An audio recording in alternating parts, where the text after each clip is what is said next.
Morning, all. So first thing first, I am watching the Anaheim Rangers game. That's why the news is a little bit late than it otherwise would have been. And secondly, my wife has been kind enough to share with me in this holiday season, and I now have the same sore throat that she's been fighting for almost a week. And I called it yesterday where I said, I'm going to end up getting sick just in time for the Christmas break, right? And she's like, nah, if you were going to get it, you would have got it by now. All right.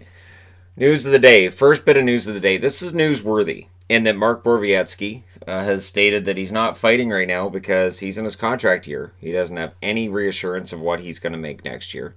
This would explain the offensive explosion he's had this year, where I think he's at 14 points down with 4 goals, 10 assists. And he doesn't want to get hurt. He's like, if I go out and get in a fight, I could get hurt. And that could affect my ability to play next year. So I have to show GMs, just in case I'm not sticking around in Ottawa, or GM in Ottawa even, I can play, and that I should stick around, and he probably is going to want a little bit more money. So I can understand that. Next item is affecting the game I'm watching right now. The Anaheim Ducks are missing players because the flu bug's going around. It just says illness. I assume it's the flu bug. It is absolutely that time of year where it is running through every locker room.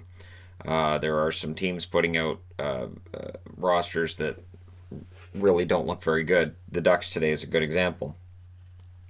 And the Rangers are as merciless as anybody should be about that. Like, you know that when you're the Rangers and you're not in a playoff spot and you're trying to get back into the playoff race, you got to take advantage. So they're at this stage, after the first, they're completely decimating the decimated Ducks. Robbie Fabry has been fined $2,419.35 for spearing Kerfoot. There's a lot of upset Leaf fans that Athanasiou hasn't been dealt with, and some others stating that Muzzin should be dealt with, but it doesn't look like anything else is going to come out of that game. So it doesn't look like there's going to be any kind of supplementary discipline against anybody other than Fabry getting fined $2,400. So there's that.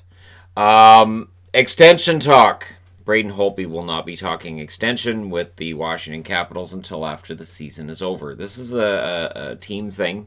They don't want the talks to distract from what's going on the ice, so they'll just talk about it after the season's over.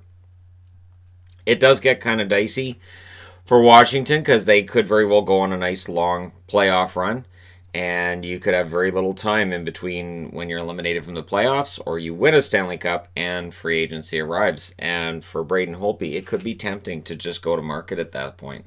And I get it. I get why when it's a couple of weeks or even just a month and a half, you're like, I'm a month and a half away from seeing what other teams might offer me. I can still come back and play here, but I could get an offer somewhere else that I'm not anticipating. Maybe an offer to play on a team that I've always wanted to play for. So with Holtby in that situation, Taylor Hall in a similar situation where apparently they're not going to talk deal during the year. Pietrangelo likely requiring more money than St. Louis can afford to give him right now. It could be quite the free agent market on July 1st. So yeah, and Ovechkin, who was named one of the 4 team captains, along with Pasternak, McKinnon, and McDavid. They're the division captains as voted by the fans. Ovechkin's not committing on whether or not he's going to go to the All-Star game. He didn't go last year, and then he got suspended, and I'm sure he was thinking at the time, all right, so what's my punishment if I don't play in this thing? Well, we'll give you a night off. Done. And you might be thinking the same thing this year. I don't think Ovechkin has any vested interest in the All-Star game whatsoever. I don't think he's the only one either. I think there are a lot of players who really don't see the All-Star game as being all that important. The skills competition is fun, but the actual game itself, they don't really have a whole lot of interest in. And it is part of the problem that the NHL has. I know that, I even with this channel and with all the NHL I report on all the time, I don't have any interest in who wins an All-Star game. I've never had any interest in who wins an All-Star game. I don't care. It really doesn't matter to me. The last time that I watched an All-Star game and I was really entertained was when John Scott was in it. But the NHL made sure that can't happen again. So that's kind of sad. And it's it just feels like they want to make sure there's no personality in it or something. I don't know, for lack of a better term. But it's not a fun thing to watch. It's just kind of there. And yes, there's fancy passes and fancy goals, but when it's all the time and it's all fancy and there's no body checking, there's no defense, the effort's not the same. It's just, I don't know. Anyways, on the good news front for the Rangers, and definitely people have been talking about how Elias Anderson didn't get a proper chance with the New York Rangers, so that made him bad defensively. Anyways, while Anderson's on his way out, Kravtsov is back in North America and scored his first goal last night for the Hartford Wolfpack. So got a goal in the AHL, and if he progresses well, and it sounds like the AHL coaching staff is happy with the efforts he's making, he could end up seeing some time with the Rangers at some point this year.